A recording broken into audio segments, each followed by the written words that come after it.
अभ्यास 3B का प्रश्न संख्या आज 5 देखेंगे। पांचवा क्वेश्चन है 2096 में किस छोटी से छोटी संख्या का भाग दें कि भागफल पूर्ण घन बन जाए। तो सबसे पहले यहाँ पर हम क्या करेंगे, दी गई संख्या का अभाज्य गुणनखंड ज्ञात कर लेंगे। तो चलिए यहाँ पर निकाल लेते हैं 2096, यहाँ किनारे आप निकाल लीजिएगा 2096, क्योंकि इसके इकाई स्थान पर 6 है तो यह आपकी 2 से कट जाएगी।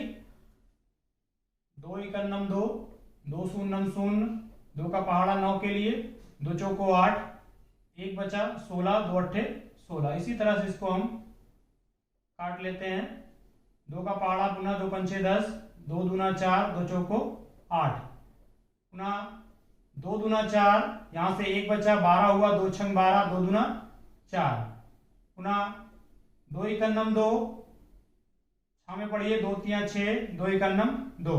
अभी ये आपका 131 से डायरेक्ट कटेगा, 131 से कन्नम 131। इस तरह से 2096 के अभाज्य गुणनखंड क्या आ गया, जो भी आया है उसको आप क्या करेंगे यहाँ पर शो कर देंगे। 2096 बराबर 2 गुणा 2 गुणा 2 गुणा 2 गुणा 131।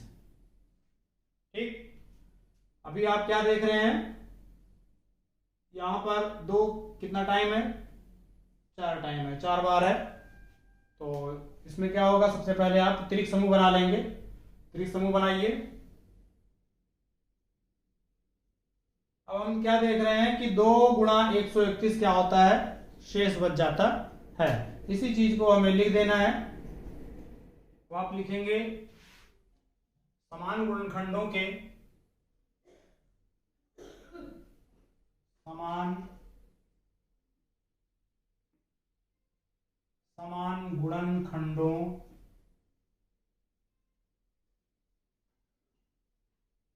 गुणनखंडों के त्रिक समूह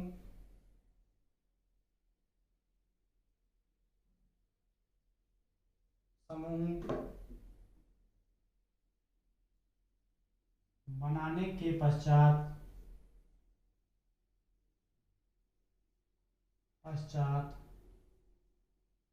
हम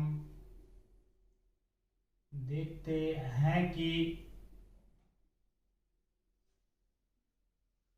ये जो अभाज्य गुणनखंड है उनके त्रिक समूह जब बनाया गया तो क्या देख रहे हैं, 2 गुणा 131 शेष बच जाता है। इसी बात को लिख देंगे, समान गुणनखंडों के त्रिक समूह बनाने के पश्चात हम देखते हैं कि 2 गुणा 131 शेष बच जाता है।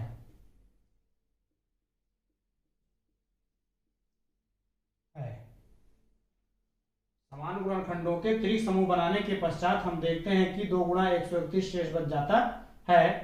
अतः दी गई संख्या में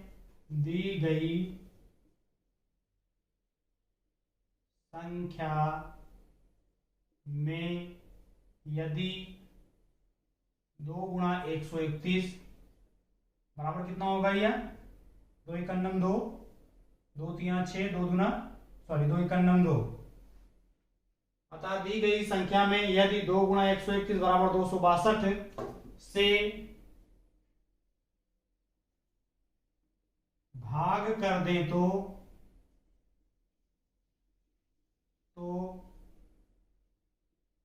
भागफल पूर्ण घन संख्या होगी। ठीक, अतः दी गई संख्या में यदि 2 गुणे 131 बराबर 262 से भाग कर दे तो भागफल पूर्ण घन संख्या होगी। प्रश्न संख्या 6 आपका ये है, छठा क्वेश्चन सेम है एकदम, बिल्कुल इसी की तरह से है। 2,81,216 में किस लघुत्तम पूर्ण संख्या का भाग दें कि भागफल पूर्ण घन बन जाए। 2,81,216 में किस लघुत्तम पूर्ण संख्या का भाग दें कि भागफल पूर्ण घन बन जाए। यहाँ इस चीज को हल लिख करके इसलिए हमने लिख दिया है। सर्वप्रथम दी गई संख्या के अभाज्य गुणनखंड ज्ञात करते हैं। सबसे पहले आपको क्या करना है, दी गई संख्या आपकी है 2,81,216। 16 और इसके आप क्या करेंगे अभाज्य गुणनखंड ज्ञात करेंगे। अभाज्य गुणनखंड तो आप समझ ही रहे हैं कि ये जो आपका यहाँ से भाग देना होता है वह अभाज्य संख्याओं से आपको भाग देना होता है, जैसे 2, 3, 5, 7, 11, 13, 17, 19 इत्यादि।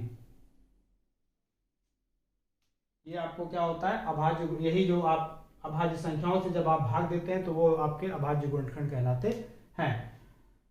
तो यहाँ पर सबसे पहले आपको 2 से भाग देना होता है। 2 से आपको बता दिया गया है 2 से कौन कौन सी संख्या कटेगी, 3 से कौन कटेगी, 5 से कौन कटेगी, ये सब आपको बताया गया है।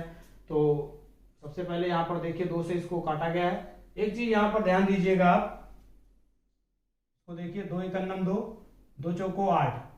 अक्सर छात्र गलती कर जाते हैं, तुरंत का तुरंत यहाँ पर 2 × 12 कर देते हैं, जबकि एक के लिए पहले आप यहाँ पर शून्य लिख लेंगे। जैसे कि आप यहाँ साइड में भाग दे करके हम दिखा दे रहे हैं आपको 2,81,216 को आपको 2 से भाग देना है। तो 2 × 2 ये कट गया, 8 आपने उतारा, 2 चौको 8, पुनः यह कट गया आपका, 1 उतारा, 2 का पहाड़ा अभी आपका 1 में नहीं जाएगा। जब 2 का पहाड़ा 1 में नहीं जाएगा तो अगली संख्या अभी आप नहीं उतारेंगे, सबसे पहले क्या करेंगे उसके जस्ट ऊपर आप शून्य बढ़ा देंगे इस तरह से। अब आप 2 उतार सकते हैं। अब 2 का टेबल आप पढ़िए, 2 × 12 ये कट गया। अगली संख्या आपने पुनः 1 है, 1 उतारे, फिर जो है 2 का पहाड़ा फिर नहीं जा रहा है, तो फिर वही क्रिया आपको करनी है। 2 शून्य शून्य, मतलब आपको शून्य पहले लिख लेना है, फिर आप अगली संख्या उतारेंगे इस तरह से। 2 × 8 = 16। तो इसका विशेष ध्यान दीजिएगा, जहां कहीं इस तरह से संख्या होगी अक्सर छात्र गलती कर देते हैं, तुरंत का तुरंत जो है यहाँ पे पढ़ लेते हैं 2 × 12 और ये शून्य नहीं लिखते हैं। इसी प्रकार 2 × 8 = 16 ये शून्य नहीं लिखते हैं। तो ये विशेष ध्यान दीजिएगा, आपको शून्य यहाँ पर लिख लेना है।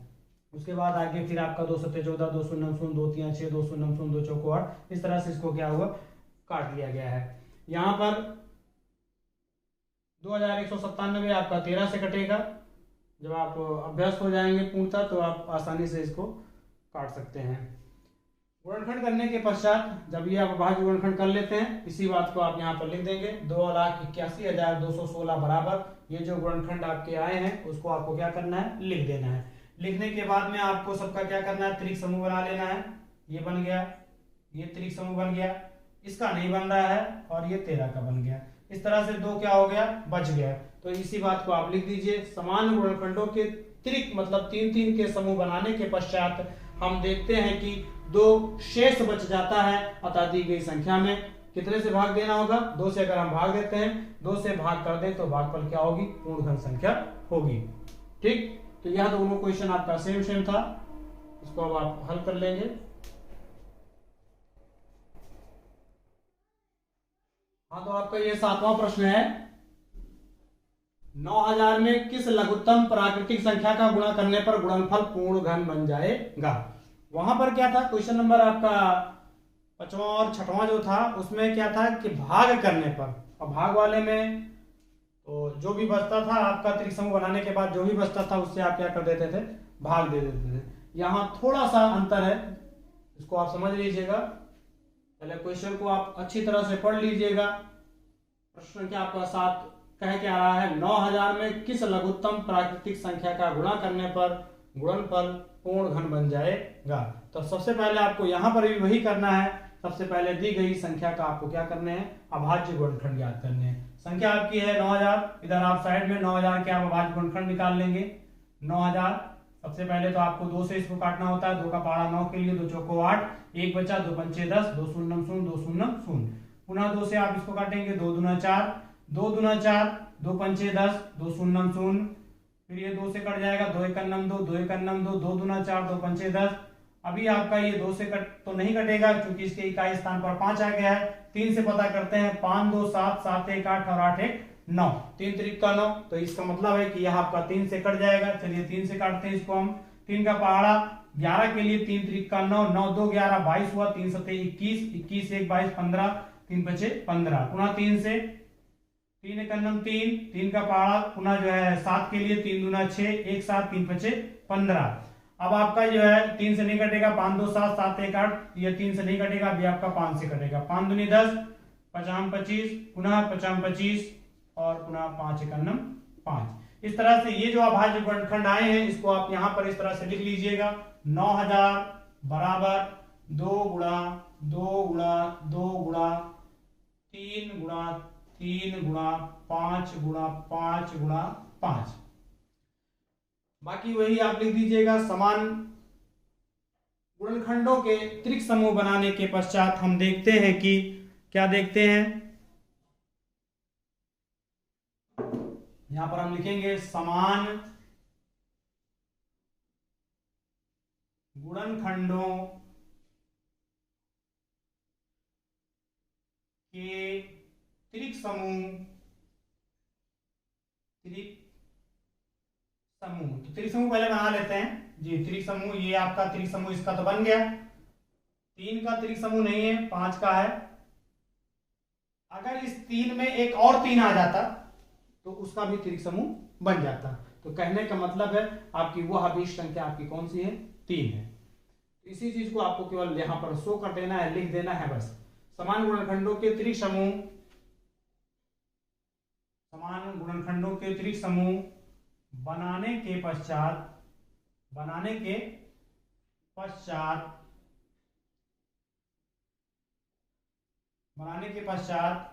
हम देखते हैं कि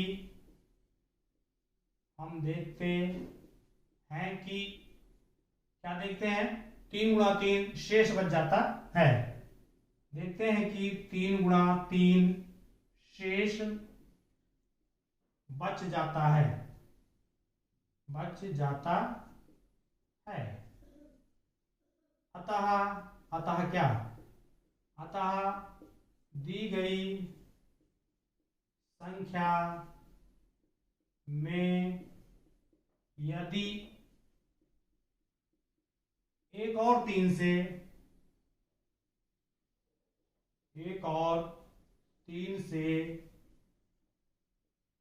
गुणा कर दें तो क्या होगा, उसका भी त्रिक समूह बन जाएगा ना। इसका मतलब है अतः दी गई संख्या में यदि एक और 3 से गुणा कर दें तो उसका भी त्रिक समूह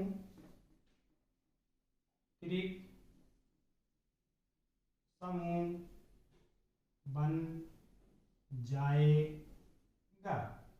अतः वह अभीष्ट संख्या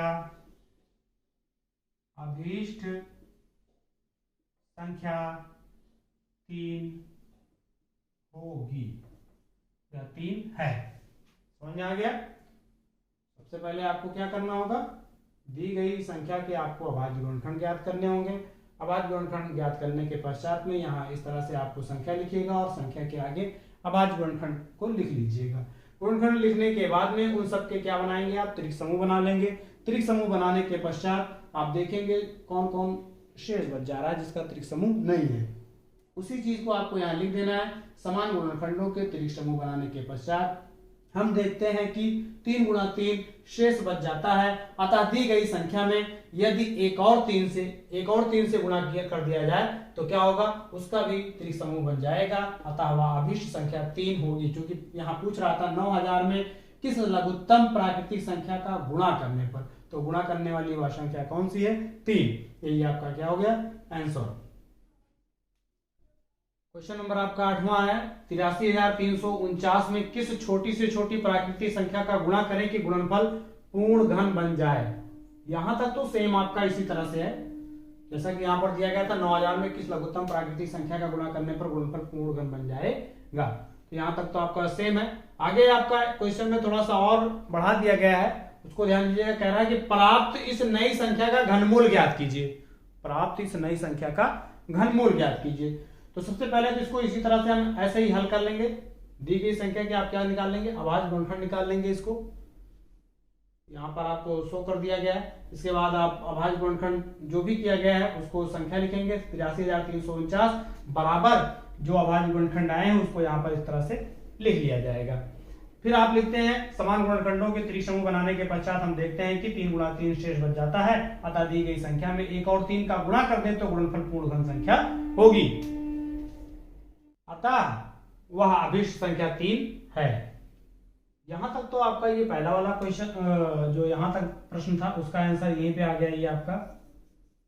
दूसरा प्रश्न जो पूछ रहा है कि प्राप्त इस नई संख्या का घनमूल ज्ञात कीजिए, तो प्राप्त नई संख्या होगी क्या, इस प्रकार प्राप्त पूर्ण घन संख्या आपकी हो जाएगी 83,349 में क्या करेंगे 3 से गुणा कर देंगे। जब हम इसको 3 से गुणा करेंगे तो 3 9 27, 27 के 7 और हासिल 2, 3 चौक 12, अब 12 2 14 हासिल 1, 3 त्रिक 9, 9 1 10, 10 के 0 हासिल 1, 3 त्रिक 9, 9 1 10, 10 के 0 और हासिल 1, 3 8 24, 24 से 25। इस तरह से पूर्ण घन संख्या आपकी क्या होगी 2,50,047, 2,50,047।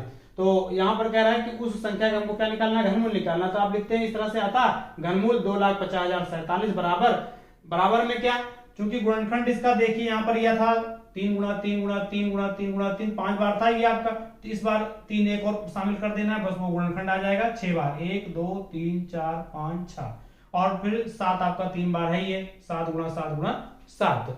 इसके बाद में जैसा कि आपको पता ही है घनमूल में क्या करेंगे आप, त्रिक समूह जिस संख्या का त्रिक समूह बनता है उसको क्या करते हैं आप बाहर कर लेते हैं। तो यहाँ पर ये बन गया, ये बन गया और ये बन गया, तो इसको आप बाहर कर लीजिए। 1 3 इसका निकल गया, गुणा 1 3 इसका निकल जाएगा और गुणा 7, इस तरह से इनका गुणा कर लीजिए। 3 त्रिक का 9 और 9 सते 63, ये आपका अभिष्ट आंसर हो गया किस वाले का, जो आपसे पूछ रहा था कि इस नई संख्या का घनमूल ज्ञात कीजिए, अतः इसका घनमूल क्या हो जाएगा 63। समझ में आ गई बात, ठीक।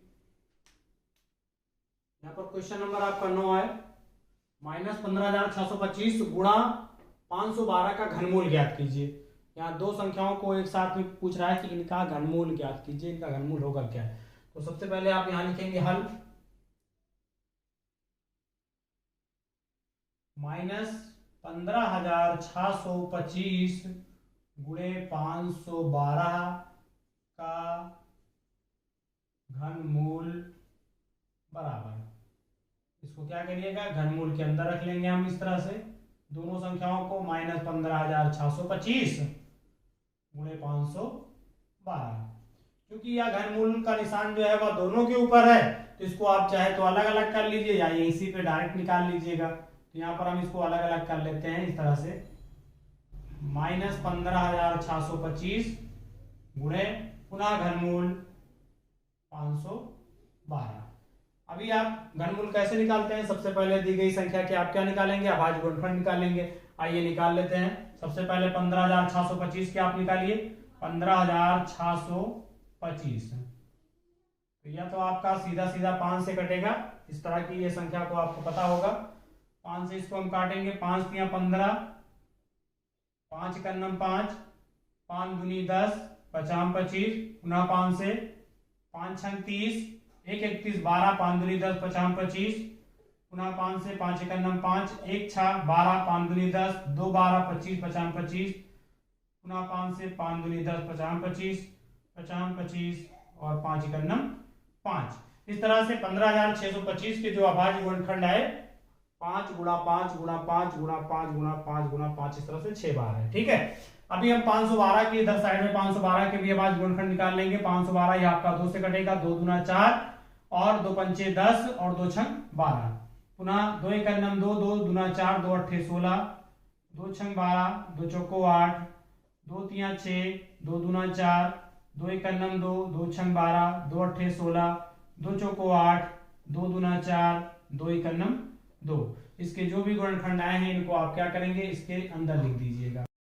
सबसे पहले 15,625, इस माइनस को क्या करिएगा बाहर निकाल लीजिए। बाहर घनमूल का निशान ये आपका 3 लिखा रहेगा यहाँ पर, और जो गुणनखंड है इसके 5 गुणा 5 गुणा 5 गुणा 5 गुणा 5 गुणा 5, इस तरह से 1 2 3 4 5 6 बार ये है गुणे का निशान है। इसके बाद में आपका क्या है 512 का है, 512 ये आपका है 2 गुणा 2 गुणा 2 गुणा 2, कितनी बार है 1 2 3 4 5 6 7 8 9, 1 2 3 4, ये आपका 5, ये आपका 6, आगे जगह नहीं यहाँ नीचे लिख लेते हैं, ठीक, ये आपका 9 बार हो गया। इसके बाद जैसा कि आप जानते हैं घनमूल में क्या होता है, जिसका त्रिक समूह बनता है उसको आप बाहर कर लेते हैं। तो इनमें 5 के 2 त्रिक समूह हैं, तो ये आपका 2 बार बाहर हो जाएगा। ये आप माइनस लगा चुकी, तो इसको ब्रैकेट में इस तरह से लिख लेंगे। पुनः यहाँ 2 के आप देखिए त्रिक समूह 3 है, एक ये आपका बन गया, एक ये बन गया, एक ये बन गया। इस तरह से 2 को आपको 3 बार निकालना होगा बाहर। इन सब का गुणा कर लीजिए, 5 25, या तो आपका 25 हो गया, और ये आपका हो जाएगा 2 दूना 4 और 4 दूनी 8, और 25 का 8 से गुणा करेंगे आप, 25 अट्ठे आपका हो जाएगा 200। ऐसे 8 पंचे 40, 40 के 0 और हासिल 4, 8 दूनी 16 और 16 4 20, माइनस 200। यही अभीष्ट घनमूल हो गया किसका, माइनस 15,625 गुणे 512 का। समझ में आ गया। सेम इसी तरह से क्वेश्चन नंबर आपका 10वां है। इस प्रश्न संख्या 10 में सेम वैसे ही है आपका, यहाँ पर भी वही है 1331 गुणे 1728 का घनमूल ज्ञात कीजिए। इसको दूसरी मेथड से इसको हम लगा लेते हैं। सबसे पहले क्या करेंगे, अलग अलग निकाल लेंगे। 1331 का 1331 तरह से घनमूल का निशान बनाइएगा। 1331 का गुणनखंड ये आपका 11 से कटेगा। इसके बाद में तो इसका आपका घनमूल क्या हो जाएगा, 1331 का 11, और फिर वहां पर आप 1728 के गुणनखंड कर लेते हैं। 1728 का गुणनखंड इस तरह से ये कर लिया गया है। ठीक है, तो पुनः आप लिखते हैं माइनस 1728 का घनमूल जो है ये आपका हो जाएगा, माइनस को आप बाहर निकाल लीजिएगा, घनमूल का निशान लगाइएगा ये। इसके बाद में गुणनखंड, जो भी गुणनखंड है इसको आप अंदर लिख देते हैं। लिखने के बाद में जैसा कि आपको पता ही है, जिसका त्रिक समूह बनता है उसको आप बाहर करते हैं। तो 2 का एक त्रिक समूह ये आपका हो गया, पुनः 2 का एक त्रिक समूह ये आपका बाहर हो गया, 3 का एक त्रिक समूह ये बाहर हो गया। इन तीनों का गुणा कर लीजिए, 2 दूना 4, 4 तिया 12। इस तरह से आप लास्ट में लिखते हैं, अतः दोनों संख्याओं को एक साथ में लेकर के घनमूल 1331 गुणे 1728 बराबर 1331 का घनमूल कितना है, वह 11 है, और 1728 का घनमूल कितना है, -12 है। इन दोनों को क्या करेंगे, आप गुणा कर लेंगे। आइए गुणा कर लेते हैं। 11 दूना 22, 22 के 2 और हासिल 2, 11 का नाम 11 और 11 2 13, माइनस को लगा दीजिए इस तरह से, -132। यही आपका अभीष्ट घनमूल हो गया किसका, 1331 माइनस 1728 का। समझ में आ गई बात। प्रश्न संख्या आपका 11 है, घनमूल 125 गुणे 343। 11वां क्वेश्चन आपका है घनमूल 125 गुणे 343।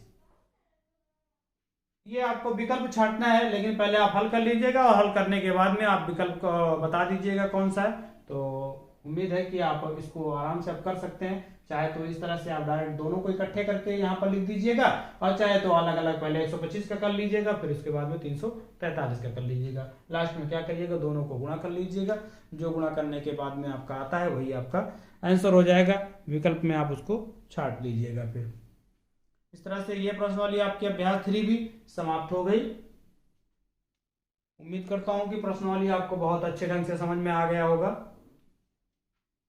ठीक।